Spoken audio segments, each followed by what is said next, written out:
ప్రధానంగా మీరు అధికారంలోకి వచ్చిన దానికి ప్రధాన కారణం సూపర్ 6. ఇంకా సూపర్ 6 హామీలనే అమలు చేయలేని వాళ్ళు ఇంకా ఏం పరిపాలన అందిస్తారు మీరు వచ్చేసి? తర్వాత మరొక ఏమో బాధుడు కార్యక్రమం. మీరు ఎన్నికలకు ముందు ఏం చెప్పారు?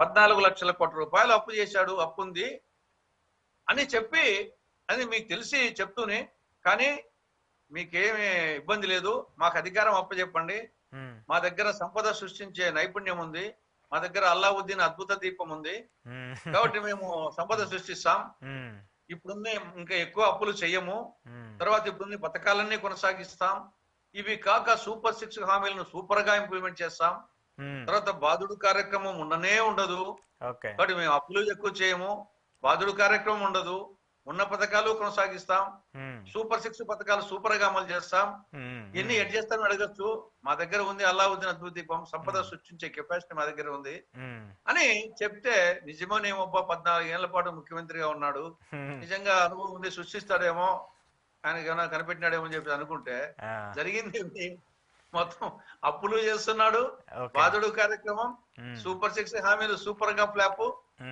కాబట్టి ఏ కోణంలో చూసినా రాష్ట్ర పరిస్థితి పెనం మీద నుండి కనకన మండే నిప్పుల పొయ్యిలో పట్టట్టు తయారైంది. అప్పుడు జగన్మోహన్ రెడ్డి గాయంలో పెనం మీద ఉన్నది, ఇప్పుడు డైరెక్ట్ గా పొయ్యిలో పడినది. అయితే ఒక విధంగా చూస్తే జగన్మోహన్ రెడ్డి బెటర్ అంటారా? నిప్పుల పొయ్యిలో పడినది. ఈ గవర్నమెంట్ కంటే ఆ గవర్నమెంట్ బెటర్. అవునా?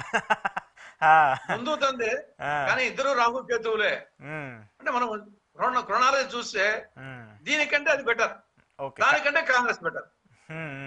ఎందుకంటే కాంగ్రెస్ ఎందుకు కంపేర్ చేయలేకపోతున్నాం అంటే 2014కు ముందు కాబట్టి, అది ఉమ్మడి ఆంధ్రప్రదేశ్ కాబట్టి కంపారిజన్ కు కొంత ప్రజలకు టైం ఉంటది కాబట్టి.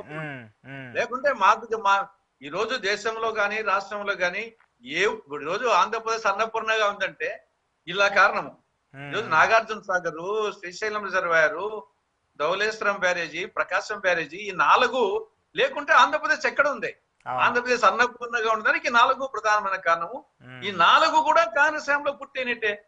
ఇంకా దాని తర్వాత మిగతా తెలుగంగ గాని, గాలేరు నగరి గాని, హంద్రీనివా గాని, వెలుగొండ గాని, పులిచింతలు గాని, ఈరోజు పోలవరం జాతీయ ప్రాజెక్టు గాని, ఇవన్నీ కూడా కాంగ్రెస్ హయాంలో సింహభాగం పుట్టినాయి. పోలవరం ప్రాజెక్టు జాతీయ ప్రాజెక్టు ఇచ్చింది మేము. కాబట్టి వీళ్ళు చేసింది ఏమీ లేదు. కాకపోతే ఏమంటే చాలా దూరం ఉంది కాబట్టి కంపారిజన్ కొంచెము వీళ్ళిద్దరిని చేయాల్సి వస్తుంది. వీళ్ళిద్దరిని చేసినప్పుడు ఆ గవర్నమెంట్ కంటే ఆ గవర్నమెంట్, వీళ్ళిద్దరి గవర్నమెంట్ కంటే కాంగ్రెస్ గవర్నమెంట్ మీద. ఓకే. సరే, నేను కంక్లూడ్ చేస్తూ ఒక పాయింట్ క్లారిటీ తీసుకున్నాను సార్. పవన్ కళ్యాణ్ గారు ఆయన రాజకీయ ధోరణిని మనం చూస్తూ ఉన్నాము. ఎన్నికల సమయంలో ఆయన చేసినటువంటి వ్యాఖ్యలు రాష్ట్ర అభివృద్ధికి కావచ్చు, లేదంటే రాష్ట్రానికి సంబంధించి అప్పుల విషయంలో కావచ్చు, మహిళలకు సంబంధించి కావచ్చు, అధికారంలోకి వచ్చిన తర్వాత ఆయన చేస్తున్నటువంటి కామెంట్స్, ఆయన తీసుకున్నటువంటి స్టాండ్, వివిధ అంశాలకు సంబంధించి ఆయన మాట్లాడేటువంటి మాటలు ఏంటి? పవన్ కళ్యాణ్ గారు రాజకీయం కోసం ఇలా మాట్లాడుతున్నారనుకోవాలా, లేదంటే రాజకీయంలో నిలదొక్కుకోవడం కోసం ఆరోపణలు అంశాలు చేస్తున్నారనుకోవాలా? ఒక సీనియర్ లీడర్గా మీరు క్లారిటీ ఇస్తే బాగుంటుంది. నా వరకు ఆయనకు వచ్చేసి ఒక అపరిచితుడు. ఆయనకు స్థిరత్వం లేదు. ఎప్పుడు ఏం మాట్లాడతాడో దేని మీద స్టాండ్ అయి ఉన్నాడు. ఎందుకంటే మనము ట్రాక్ రికార్డ్ చూస్తే ఆయన గతంలో బీజేపీని తీవ్రంగా విమర్శించాడు. 2 పాచిపోయిన లడ్లు ఇచ్చింది అన్నాడు. రెండవది BJP north India party, Hindi వాళ్ళ పార్టీ, ఇది సౌత్ ఇండియాకు వ్యతిరేకము అని చెప్పేసి చాలా ఘాటుగా విమర్శించినాడు. ఈ విధంగా కొనసాగితే ఈ దేశం సౌత్ ఇండియా భారతదేశంలో విడిపోవాల్సి వస్తుంది అనే విధంగా బీజేపీని విమర్శించాడు. అదేవిధంగా టీడీపీని వచ్చేసి రాజధాని విషయంలో విమర్శించాడు. ఇప్పుడు ఏదో కొత్త పిచ్చగాడు పొద్దున్నట్టు ఇప్పుడు సనాతన ధర్మం గురించి అందరికంటే ఈయన బీజేపీ వాళ్ళకంటే ఈయన ఎక్కువ ఎత్తుకుంటున్నాడు. అది తర్వాత అంతకుముందేమో 2019లో వామపక్షాలతో పొత్తు పెట్టుకున్నాడు, బీఎస్పీతో పొత్తు పెట్టుకున్నాడు, చెగువీర నాకు ఆదర్శం అనేవాడు. కాబట్టి ఆయన ఒక స్థిరత్వం లేనటువంటి వ్యక్తి. ఆయన వచ్చేసి నేను పెద్దగా మిగతా లేదు, నేను నా వరకు వచ్చేసి ఆయన పెద్ద నేను వచ్చేసి ప్రతి లీడర్ కు కొన్ని మైనస్ పాయింట్స్ ప్లస్ పాయింట్స్ ఉంటాయి, కానీ నేను ఆయన పెద్ద లీడర్ గా పరిగణించడం లేదు. వచ్చిండొచ్చు మన పొత్తుతో వచ్చేసి అంత ముందు 2 ఓడిపోయినాడు, ఆయన కంటెస్ట్ చేసినట్టు, ఇప్పుడు 21కి 21 వచ్చిండొచ్చు, కానీ నా వరకు వచ్చేసి ఆయన పెద్దగా లీడర్ గా నేను పరిగణించడం. అంటే పరిగణించకంటే ఆయన ఇప్పుడు ఒక పార్టీ పెట్టి ఇంతమంది ఎమ్మెల్యేలు గెలిచి రాబోయే రోజుల్లో ముఖ్యమంత్రి అవుతారనేటువంటి ఒక స్టాండ్ని తీసుకొస్తూ ఉన్నారు. సో మీరు పరిగణించట్లేదు అంటున్నారు, ఎలా చూడాలి దీన్ని? ఇప్పుడు ఆయన 2014 ఎన్నికల ముందు పార్టీ పెట్టినాడు. ఉమ్, 2000 పార్టీ పెట్టి ఎన్నికల్లో కంటెస్టే చేయలే. ఉమ్, తర్వాత 2000 అప్పుడు టీడీపీకి బీజేపీకి సపోర్ట్ చేశాడు కంటెస్ట్ చేయకుండా. ఉమ్, తర్వాత గెలిచిన తర్వాత బీజేపీని తిట్టినాడు, టీడీపీని తిట్టినాడు. 2019లో కంటెస్ట్ చేశాడు. ఏమైంది? ఆయన 2 చోట్ల కంటెస్ట్ చేసి 2 చోట్ల ఓడిపోయినాడు.